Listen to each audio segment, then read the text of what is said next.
جمعية الدعوة والإرشاد وتوعية الجاليات بمحافظة بدر. السلام عليكم ورحمة الله وبركاته. الحمد لله رب العالمين وصلى الله وسلم على نبينا محمد وعلى آله وصحبه أجمعين। সুপ্রিয় মুসলিম ভাই ও বন্ধুগণ, জামাতে সালাত আদায় করার হুকুম কি? এটি কি সুন্নাহ, ফরজে কিফায়া না ফরজে আইন? মূলত জামাতের সাথে সালাত আদায় করা মসজিদে উপস্থিত হয়ে পুরুষদের জন্য ফরজে আইন, অবশ্যই সালাত আদায় করতে হবে, এটা ওয়াজিব। বিনা উজরে, যে উজরগুলি শরীয়ত গ্রহণ করেছে, কেউ যদি মসজিদ পরিত্যাগ করে বাসা বাড়িতে সালাত আদায় করে, জামাত পরিত্যাগ করে একাকী সালাত আদায় করে, তার সালাত কবুল হবে না। এ বিষয়ে একাধিক নির্দেশনা রয়েছে। আল্লাহ সুবহানাহু ওয়া তাআলা কখনো বলছেন ওয়ারকাউ মা রাকিঈন, রুকুকারীদের সাথে রুকু করা, হাফিযু আলাস সালাত ওয়াস সালাতিল উস্তা ওয়া কুমু লিল্লাহি কানিতিন, দণ্ডায়মানদের সাথে দণ্ডায়মান হয়ে সালাত আদায় করো। বিভিন্ন আয়াতের নির্দেশনা অনুযায়ী জামাতের সাথে সালাত আদায় করা ওয়াজিব।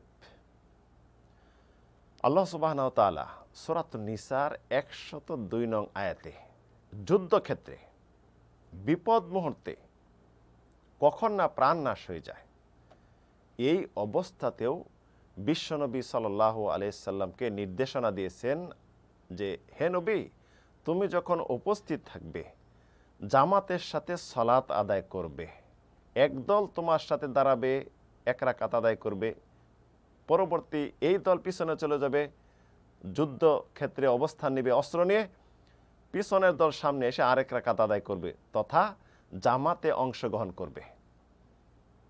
জামাতে সালাত আদায় করা যদি ফরজে কিফায়া হইতো, সুন্নাহ হতো, তাহলে রাসূলের প্রতি আল্লাহ সুবহানাহু ওয়া তাআলা এই নির্দেশ দিতেন না যে যুদ্ধক্ষেত্রেও জামাতে সালাত আদায় করা।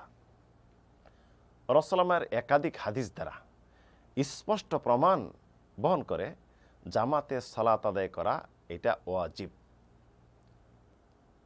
রাসূল থেকে বর্ণিত একাধিক হাদিস রয়েছে, যে হাদিসগুলি স্পষ্ট প্রমাণ বহন করে জামাতে সালাত আদায় করার ক্ষেত্রে।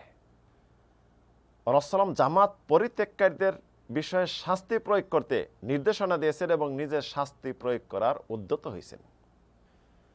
ইমাম বুখারী মুসলিম হাদিস বর্ণনা করেছেন, আবু হুরায়রা থেকে বর্ণিত হাদিস, রাসূল সাল্লাল্লাহু আলাইহি সাল্লাম ইরশাদ করেন, ওয়াল্লাযী নাফসি বিয়াদিহি লাকাদ হামামতু আন আমরা বিহাতাব, ওই জাত সত্তার কসম করে বলতেছি, যেই জাত সত্তার হাতে আমার প্রাণ, আল্লাহ সুবহানাহু ওয়া তাআলা শপথ করে বলতেছেন, আমি চাই যে আমি নির্দেশনা দেই একদল যুবককে যেন বন জঙ্গল থেকে লাকড়ি সংগ্রহ করে, সুম্মা আমরা বিসসালাতিন ফায়ুআদ্দানা লাহা সুম্মা আমরা লিরাজুলিন আইয়ুআম্মান নাস, অতঃপর আমি নির্দেশনা দেই নামাজের জন্য যেন আজান দেয়া হয়, আকামত দেয়া হয়, এবং নির্দেশনা দেই একজনকে সে যেন জামাতে সালাত আদায় করে আমার স্থানে। আর আমি কি করি, সুম্মা উখালিফু ইলা রিজালিন ফা উহাররিকু আলাইহিম বুয়ুতাহুম, পরবর্তীতে আমি ওই লাকড়িগুলি নিয়ে ওদের পিছনে চলে যাই, ওই পুরুষদের পিছনে, ওই পুরুষদের বাড়িতে যারা বাসা বাড়িতে শুয়ে আছে, কর্মস্থলে অবস্থান করতেছে, জামাত পরিত্যাগ করে ওই লাকড়ি দিয়ে তাদেরকে আগুনে পড়ে একদম মেরে ফেলি। শাস্তি প্রয়োগ করার উদ্যত হইলেন রাসূল। উল্লেখিত হাদিস দ্বারা স্পষ্ট, উম্মতের কান্ডার, তিনি শাস্তি প্রয়োগ করতে চাইলেন, আগুন দিয়ে বাড়িঘর পুড়ে ছারখার করে দিতে চাইলেন যদি জামাতে কেউ অংশগ্রহণ না করে। এক অন্ধ সাহাবী রাসূলের কাছে আসলেন, আয়েশা বলেন, ইয়া রাসূলুল্লাহ, লাইসা লি কাঈদিন ইয়াকুদুনি ইলাল মসজিদ, আমার এমন কোনো মানুষ নেই যে আমাকে মসজিদে নিয়ে আসবে, হাল্লি রুখসাতুন আন উসাল্লি ফি বাইতি, আমার কি কোনো অনুমতি আছে যে আমি মসজিদে না এসে বাড়িতে সালাত আদায় করব? রাসূলুল্লাহ বললেন, হাল তাসমাউন নিদা, তুমি কি আজান শোনো? সালাতের যে সময়, এটা কি তুমি জানো যে এই সময় এই সালাত জামাত হবে? পরবর্তী বললেন, নাম, হ্যাঁ। রাসূলুল্লাহ বললেন, ফাআজিব, অবশ্যই তোমাকে উপস্থিত হইতে হবে। রাসূলুল্লাহ উম্মতের কান্ডারি অন্ধ সাহাবীর উযর গ্রহণ করলেন না, জামাতে অংশগ্রহণ করার নির্দেশনা দিলেন। আব্দুল্লাহ ইবনে আব্বাসের হাদিস, রাসূলুল্লাহ ইরশাদ করেছেন, মান সামিআন নিদা ফালাম ইয়াতি ফালা সালাতা লাহু ইল্লা মিন উযরিন। যদি কেউ আজান শুনলো বা সালাতের সময় সম্পর্কে জানলো, পরবর্তী মুসলিমদের জামাতে অংশগ্রহণ করলো না, বিনা উযরে যদি এটা করে থাকে তাহলে তার সালাত হবে না। ইমাম মুসলিম হাদিস বর্ণনা করেছেন আব্দুল্লাহ ইবনে মাসউদ থেকে বর্ণিত হাদিস। আব্দুল্লাহ ইবনে মাসউদ বলেন, লাকাদ রাআইতুনা ফি আহাদি রাসূলিল্লাহি সাল্লাল্লাহু আলাইহি ওয়াসাল্লাম ওয়া মা ইয়াতাখাল্লাফু আনিস সালাতি ফিল জামাআহ ইল্লা মুনাফিকুন আও মারিদুন।